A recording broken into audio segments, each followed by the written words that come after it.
کھانا پکانے کی ذمہ داری بھی بیوی کی نہیں ہے؟ میری بہنیں اگر ہیں تو سنو، آج تمہیں خوش کر دیتا ہوں، اگر تمہارا پتی تمہیں پورا خرچہ نہیں دیتا ہے تو تم اپنے پتی کی جیب سے اتنا پیسہ اس کو بتائے بغیر لے سکتی ہو جتنی تمہیں ضرورت ہے۔ معاف کیجئے گا، 150 روپے ساڑی کی ضرورت ہے تو 3000 مت لینا۔ میں یہ باتیں بہت کم بتاتا ہوں، اس لیے کہ ایک جلسے میں ہم اپنی بیوی کو لے کر گئے تھے اور وہاں ہم نے یہ بتا دیا، دوسرے دن میری ہی جیب سے 5000 غائب ہو گئے، تو اس لیے تھوڑا ڈر لگتا ہے، عورتیں ناجائز فائدہ اٹھانے لگتی ہیں۔ پھر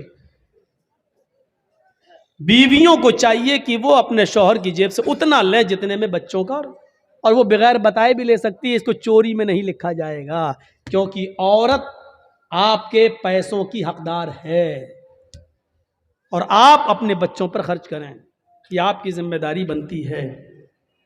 بہت زیادہ نہیں، بالکل کنجوسی بھی نہیں۔ اب آدھا کلو گوشت کی ضرورت ہے، آپ 250 گرام لا کے دینا، اتنی پکا چل، یہ بھی نہیں خرچ کیجیے۔ میاں بیوی میں بہت پیار محبت بھی ہونی چاہیے۔ اور سنو، عورتیں اگر کبھی غصہ ہوں تو شوہروں کو چاہیے، آپ لوگوں کو، ہمیں اور آپ کو، کہ ان کی کچھ سن لیں۔ ضروری نہیں کہ اپنی بیوی کی ہر بات کا جواب دیں۔ حضرت عمر فاروق کے پاس ایک نوجوان آیا شکایت لے کر اپنی بیوی کی، تو ان کے ایک باہر کمرہ بنا ہوا تھا، اس کمرے میں بیٹھ گیا، تو کیا ابھی حضرت عمر نکلیں گے تو اپنی بیوی کی شکایت کریں گے، لیکن دیکھ رہا ہے کہ اندر آواز آ رہی ہے، دروازے پہ کان لگایا تو کیا سن رہا ہے کہ ان کی بیوی عمر کے اوپر برس رہی ہیں، صاحب تم تو چلے جاتے ہو، پکنے کو کون لائے گا، کھانے کو کون لائے گا، آٹا کون لائے گا، چاول کون لائے گا، یہ کون لائے گا، تم تو چلے جاتے ہو، تمہیں فکر ہوتی ہے پھر گھر کی۔ حضرت عمر سر نیچے ڈال کے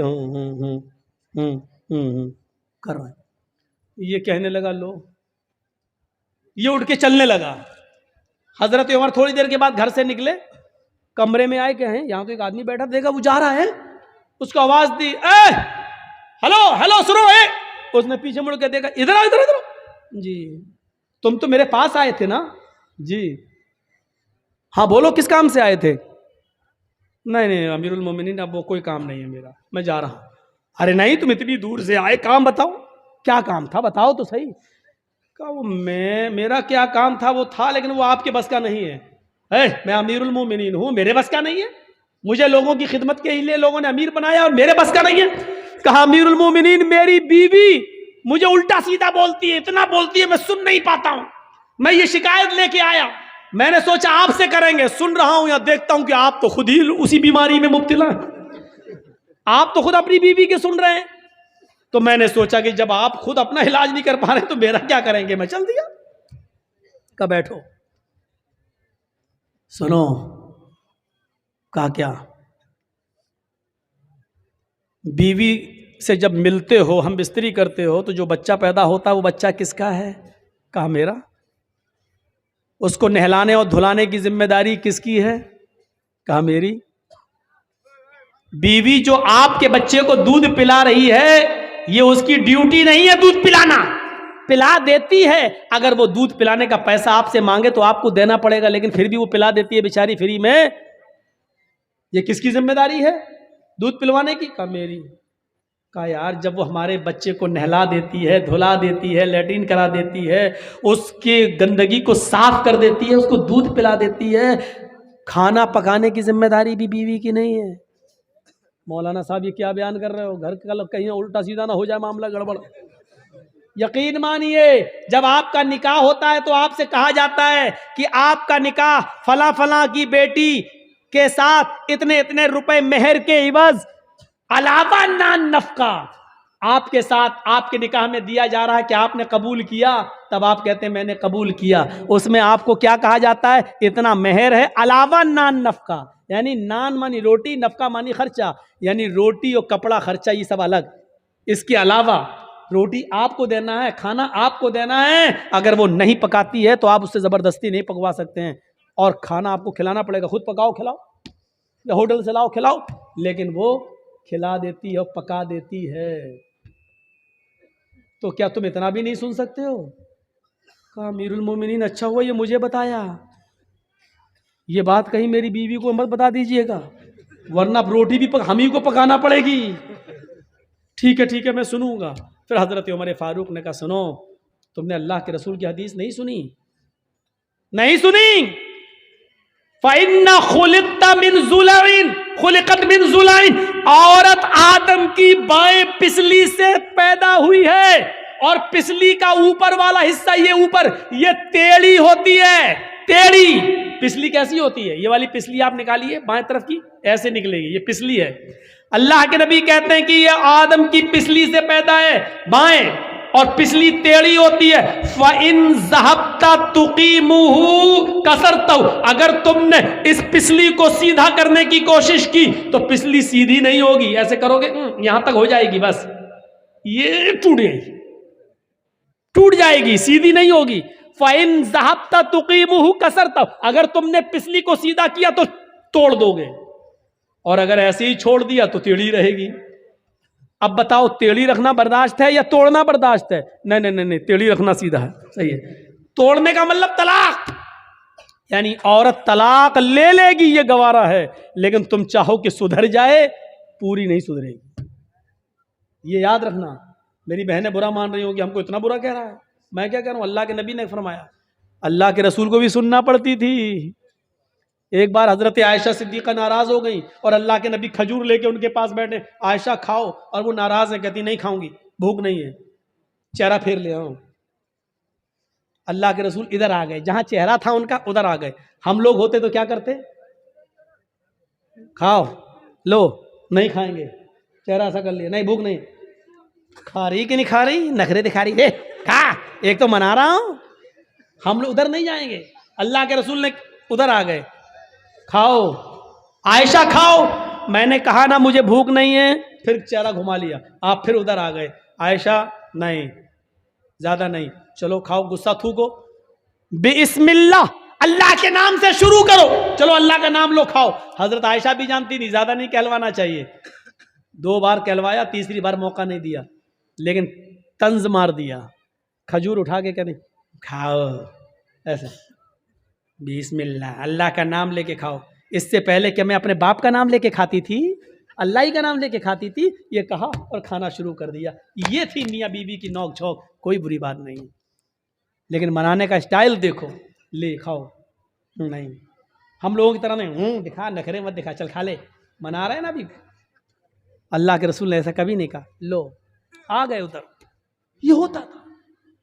حضرت عمر نے کہا, اگر اللہ کے نبی نے کہا اگر تم اس کو سیدھا کرو گے تو ٹوٹ جائے گی, اور ایسے ہی چھوڑ دو گے تو ٹیڑھی رہے گی. یعنی کچھ ٹیڑھا پن منظور کر لو, عورت کے اندر کچھ کمیاں ہیں برداشت کر لو, لیکن سیدھا کرنے کی کوشش کرو گے تو ٹوٹ جائے گی, طلاق ہو جائے گی.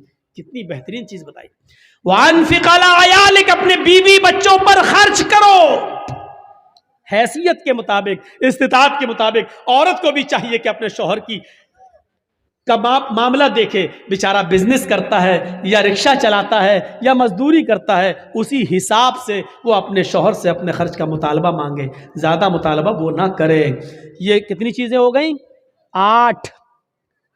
اور 9ویں چیز, ہاں یہ تھوڑی سی سخت ہے, وَلَا تَرْفَعْ عَنْهُمْ عَصَاكَ عَدَبًا, اپنے بیوی اور بچوں کی اوپر سے ڈنڈا مت اٹھاؤ. ادب سکھانے کے لیے لاٹھی ڈنڈا رکھے رہو, یعنی کبھی کبھی مارنے کی ضرورت پڑ سکتی ہے, ہلکی پھلکی مار سکتے ہو, ہلکی پھلکی مار. وہ بھی کب بتا دیا کہ جب وہ تمہارے بستر پر کسی ایسے آدمی کو آنے دیں جس کا آنا تمہیں پسند نہیں ہے, یعنی بستر تمہارا اور غیر مرد کو وہ اپنے بستر پہ بلائیں, تب تم اپنی بیوی کو مار سکتے ہو. لیکن ہلکی مار, اتنی نہیں کہ جب پنچایت بیٹھے تو پیٹھ کھول کے دکھائے دیکھو کتنے داغ پڑ گئے, اتنا مارا پیٹھ سوج گئی, اتنی مار نہیں. وہ بھی ایک بات پر بس, کب؟ جب وہ تمہارے بستر پر کسی غیر مرد کو بلائیں. میرا مطلب آپ سمجھ رہے ہوں گے, یعنی آپ کو چھوڑ کر کسی غیر مرد سے تعلق قائم کر لیں, تب آپ اپنی بیوی کو مار سکتے. اس وقت بھی طلاق مت دیجئے, اس وقت بھی سمجھائیے, ماریے ہلکی تاکہ وہ سدھر جائے. بستر الگ کر دیجئے, کمرہ الگ کر دیجئے, لیکن گھر میں ہی رکھیے آپ اس کو. ہو سکتا ہے اللہ تعالیٰ پھر محبت پیدا کر دے. میرے بھائیوں, اور اس کے بعد بھی نہیں سدھرتی ہے تب طلاق کی نوبت آتی ہے. یہ 9 چیزیں ہو گئی ہیں. وَلَا تَرْفَعْ عَنْهُمْ عَصَاكَ غَضَبًا وَأَخِفْهُمْ فِي اللَّهِ. اور اپنے بیوی بچوں کو اللہ سے ڈراتے رہو. اللہ کے نبی نے اپنی بیوی بچوں کو اللہ سے ڈرایا. یا فاطمہ بنت محمد انقذی نفسک من النار. میری بیٹی فاطمہ دنیا میں عمل کر، یہ مت سمجھنا کہ تیرا باپ نبی ہے تجھے اللہ کے عذاب سے بچا لے گا. نہیں، دنیا میں عمل کر، تیرا باپ قیامت کے دن کوئی کام نہیں آئے گا. سلینی من مالی ما شئت انی لا اغنی عنک من اللہ شیئا. میری بیٹی دنیا میں جو چاہے مجھ سے مانگ لے، جو لینا چاہے مجھ سے لے لے، میں دینے کے لیے تیار ہوں، لیکن قیامت کے دن میں تجھے اللہ کے عذاب سے نہیں بچا سکتا. تجھے عمل کرنا ہوگا. اللہ سے ڈرایا. آپ بھی اپنے بیوی بچوں کو اللہ سے ڈراتے رہیے. اور اللہ کے رسول نے تو کہا ہے قیامت کی نشانیوں میں سے ایک نشانی یہ بتائی، لا یاتین علی امتی ما اتی علی بنی اسرائیل. بنی اسرائیل نے جو کیا وہ میری امت بھی کرے گی. حذو النعل بالنعل، جیسے پیروں میں پہننے والے جوتے برابر ہوتے ہیں، میری امت میں اور بنی اسرائیل میں کوئی فرق نہیں ہوگا. یہاں تک کہ اگر ان میں سے حتی ان کان منہم من اتی علی امہ علانیۃ، اگر ان میں سے کسی ایک نے اپنی ماں کے ساتھ زنا کیا ہوگا تو میری امت میں لکان فی امتی من یصنع ذلک، تو میری امت میں بھی ماں بہن اور بیٹی کے ساتھ زنا کرنے والے لوگ پیدا ہوں گے. یہ ماں اور بہن بیٹی کے ساتھ زنا کہاں کیسے ہوگا؟ یہی شراب ہے جس کا نشہ ہمیں اپنی بہن کے ساتھ زنا کرنے پر مجبور کرے گا، ہمیں اپنی بیٹی کے ساتھ زنا کرنے پر مجبور کرے گا. کون نوجوان ہوگا جو شراب کے نشے میں اپنی بیٹی، اپنی بہن اور اپنی ماں کے ساتھ زنا کرے؟ کیسا بے غیرت ہوگا وہ. اور یہاں تک پہنچانے والی چیز ہوگی شراب. قدامہ ابن مظعون نے بڑھاپے میں بہت ہی مجبوری میں، جب ان کو درد بند نہیں ہو رہا تھا، جب ان کے درد بند نہیں ہو رہا تھا، شدید درد سے کراہ رہے تھے، تو مجبوری میں انہوں نے شراب اٹھائی اور 2-4 گھونٹ اس لیے پی لیے کہ ہمیں نیند آ جائے گی اور کل صبح کسی حکیم کو، کسی طبیب کو دکھا دیں گے. وہ 85-90 سال کا بوڑھا قدامہ ابن مظعون، جنہوں نے اللہ کے نبی کا زمانہ پایا، جنہوں نے حضرت ابو بکر کا زمانہ پایا، جنہوں نے حضرت عمر کا زمانہ پایا، حضرت عمر فاروق کے زمانے میں انہوں نے تھوڑی سی شراب اس لیے پی لی کہ رات میں ان کو درد ہو رہا تھا اور درد کی وجہ سے وہ کروٹیں بدل رہے تھے، ان کو نیند نہیں آ رہی تھی. ان کے گھر میں، ان کے گھر کے کسی ممبر نے ان کو تھوڑی سی شراب پلا دی کہ لے لو، سو جاؤ گے، نیند آ جائے گی اور کل صبح کسی حکیم کو دکھا دینا. لیکن یہ خبر عمر فاروق کے کانوں تک پہنچ گئی. حضرت عمر نے اس 90 سال کے بڈھے کو، قدامہ ابن مظعون کو طلب کیا، ان سے پوچھا. انہوں نے کہا بہت تیز درد ہو رہا تھا، اس درد کی وجہ سے میں نے مجبوری میں شراب پی لی تھی تاکہ درد بند ہو جائے. حضرت عمر نے کہا افسوس ہے کہ تم نے مجبوری میں پی، لیکن محمد رسول اللہ نے شراب مجبوری میں بھی پینے کی اجازت نہیں دی ہے. ہمیں کوئی ایسی چیز نہیں ملتی کہ بیماری میں یا مجبوری میں اللہ کے نبی نے کبھی شراب کسی کو پلائی ہو. آئے قدامہ تمہیں کوڑے مارے جائیں گے. سارے صحابہ کہتے ہیں آپ اتنے بوڑھے آدمی کو کوڑے کیسے مار سکتے ہیں؟ حضرت عمر کی دلیل یہ تھی ان کو کوڑے نہ مارنے کی کوئی دلیل دے دو یا اللہ کے رسول کی کوئی حدیث مجھے بتا دو کہ بوڑھے آدمی کو کوڑے نہ لگائے جائیں، ہم ان کو چھوڑ دیں گے. لوگوں نے پھر میٹنگ کی اور کہا ٹھیک ہے کوڑے مارنا ہی ہے، 40 تو مارو، لیکن ان کو صحیح ہو جانے دو، ان کی طبیعت خراب ہے. یہ لاٹھی لے کر چل رہے ہیں، بستر پر لیٹے رہتے ہیں، اب ان کو کچھ طاقت آ جانے دو پھر کوڑے مار لینا. حضرت عمر نے کہا ان کو اگر ہفتے 10 دن کی مہلت میں دے بھی دوں اور ان سے کہہ دوں کہ گھر جاؤ 10 دن بعد کوڑے لگائے جائیں گے، لیکن لوگوں اگر ان 10 دنوں میں ہی مر جاؤں، میرا انتقال ہو جائے تو میں اپنے رب کو کیا منہ دکھاؤں گا؟ پھر قدامہ ابن مظعون کو کھڑا کر دیا حضرت عمر فاروق نے، اور اس 90 سال کے بوڑھے کو جس نے مجبوری میں شراب پی تھی ان کو 40 کوڑے مارے گئے. ان 40 کوڑوں کا اثر قدامہ ابن مظعون کے اوپر یہ ہوا کہ پھر وہ پوری زندگی بستر سے اٹھ نہیں سکے. پھر وہ لیٹرین بستر پہ کرتے تھے، پیشاب بستر پہ کرتے تھے. وہ 1 سال 1.5 سال 2 سال اس کے بعد زندہ رہے، لیکن جتنے دن زندہ رہے وہ بستر سے اٹھ نہیں سکے. حضرت عمر کے کوڑے مارنے کے بعد یہاں تک کہ اسی حال میں ان کا انتقال ہوتا ہے. میرے بھائیوں، حضرت عمر فاروق نے ان چیزوں کی پرواہ نہیں کہ اس بوڑھے آدمی کو بھی کوڑے مارے.